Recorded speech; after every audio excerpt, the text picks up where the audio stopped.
অনেক সময় আমাদের ফেসবুক পেজটিকে হাইড করে রাখার প্রয়োজন হয়ে থাকে। তো আজকের ভিডিওতে আমি দেখিয়ে দেবো কীভাবে সঠিক নিয়মে আপনারা ফেসবুক পেজ হাইড করে রাখতে পারবেন এবং পরবর্তীতে যেন ফেসবুক পেজে কোনো প্রকার ক্ষতি বা কোনো কিছু না হয়। সো ভিডিওটি অনেক ইন্টারেস্টিং হতে যাচ্ছে। যারা ফেসবুক পেজকে হাইড করে রাখতে চাচ্ছেন, আপনি হয়তো এখন ফেসবুক পেজে ভিডিও আপলোড করতে চাচ্ছেন না, চাচ্ছেন ফেসবুক পেজটি আমার কিছুদিনের জন্য অফ থাকুক, কেউ যেন ফেসবুক পেজটি ভিজিট করতে না পারুক।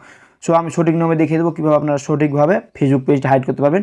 সো ভিডিওটি শুরু করার পূর্বে ছোট্ট একটি রিকোয়েস্ট থাকবে, যদি ফেসবুক পেজ এবং ইউটিউব চ্যানেল নতুন দর্শক হয়ে থাকেন তাহলে অবশ্যই ইউটিউব চ্যানেল সাবস্ক্রাইব করবেন এবং ফেসবুক পেজ থেকে ভিডিওটি দেখে থাকলে অবশ্যই পেজটি ফলো দিয়ে ভিডিওর পরবর্তী অংশটি কন্টিনিউ করবেন।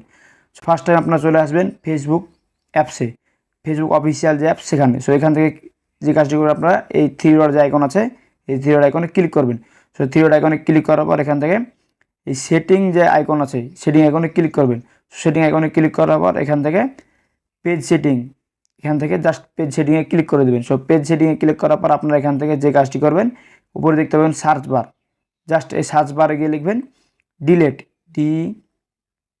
দেখতে পাচ্ছেন আমি ডি লেখার সাথে সাথে কিন্তু এখান থেকে ডিলেট নাম শো করছে অ্যান্ড ইনফরমেশন, জাস্ট আমি এখানে ক্লিক করে দিলাম। সেখান থেকে ক্লিক করার পর কিন্তু আপনাদের মূল যে কাজ, এখান থেকে চাইলে আপনি পেজটি ডিলিট করতে পারবেন। সো আমি পেজ ডিলিট করতে চাচ্ছি না, পেজটি আমি কিছুদিনের জন্য অফ রাখতে চাচ্ছি, যেন এখন আমার পেজটিকেও ভিজিট করতে না পারে। জাস্ট এখান থেকে যে কাজটি করবেন আপনারা, ডিঅ্যাক্টিভেট পেজ, এখান থেকে আপনি যদি পেজটি ডিঅ্যাক্টিভ করে রাখেন তাহলে এখান থেকে আপনি যেই সময় অনুযায়ী, ধরেন আপনি 1 মাস 2 মাস 1 সপ্তাহ 2 সপ্তাহ যতক্ষণ সময় ইচ্ছা আপনি এখান থেকে ডিঅ্যাক্টিভ করে রাখতে পারবেন, যেখান থেকে আপনার পেজটি কেউ সার্চ দিলেও কিন্তু কেউ আর আপনার পেজটি ভিজিট করতে পারবে না।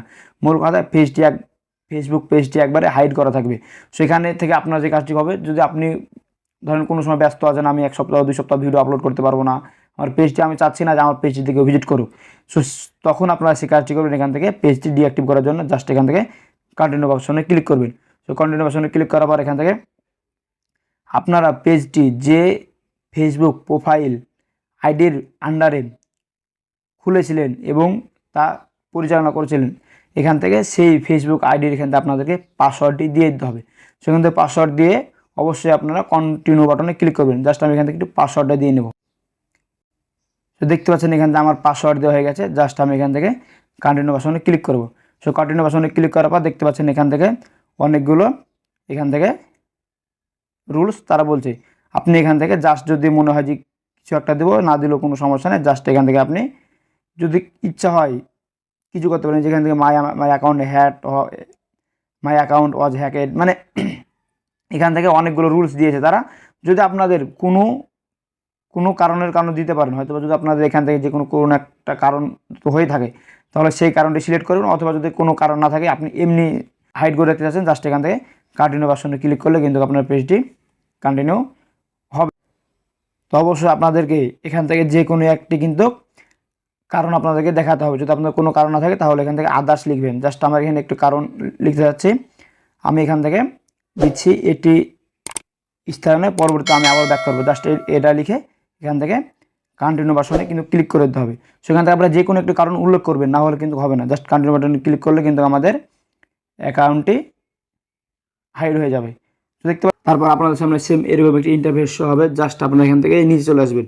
সো নিচে চলে আসার পর আপনারা এখান থেকে চাইলে 1 দিন 2 দিন 3 দিন এভাবে যদি এটি অটোমেটিক সিলেক্ট করে দেন, তাহলে একদিন পেজটি আবার লগ ইন হয়ে যাবে বা অ্যাক্টিভ হয়ে যাবে। সো আমি চাচ্ছি না এটি 7 দিনের মধ্যে লগ ইন হোক, কিছুদিন পরে আমি নিজেই অ্যাক্টিভ করব। তার জন্য জাস্ট এখান থেকে ডন্ট রিঅ্যাক্টিভ অটোমেটিক এটি ক্লিক করব। এটি ক্লিক করে এখান থেকে খুব সহজেই কন্টিনিউ বাটন, এই কন্টিনিউ বাটনে ক্লিক করে দেবো। কন্টিনিউ বাটনে ক্লিক করার পর এখান থেকে কন্টিনিউ বাটনে ক্লিক করার পর এখান থেকে দেখতে পাচ্ছেন ডিঅ্যাক্টিভ পেজ, জাস্ট এখানে একটি ক্লিক করে দেবো। সেখানে ক্লিক করে দেওয়ার পর আমাদের পেজটি কিন্তু ডিঅ্যাক্টিভ হয়ে গেছে। এখান থেকে আমাদের যেই পেজটি যে আইডির মাধ্যমে ক্রিয়েট করা ছিল, সেই আইডিতে অটোমেটিকলি লগ ইন হয়ে যাবে। হয়ে যাওয়ার পর আপনারা সেই ফেসবুক আইডিতে গেলে সেই পেজটি ডিঅ্যাক্টিভ অবশ্যই দেখতে হবে। সেইভাবে চাইলে আপনারা খুব সহজে আপনাদের ফেসবুক পেজটি সুন্দরভাবে সঠিকভাবে ডিঅ্যাক্টিভ করতে পারবেন। সো আজকের ভিডিও পর্যন্ত। কেমন হলো অবশ্যই মতামত কমেন্ট জানাবেন, আর যদি ভালো লাগে তাহলে একটি লাইক দিয়ে যাবেন। দেখা হবে সামনে নতুন আরেকটি মজাদার ভিডিও নিয়ে। ভালো থাকবেন, আল্লাহ হাফেজ।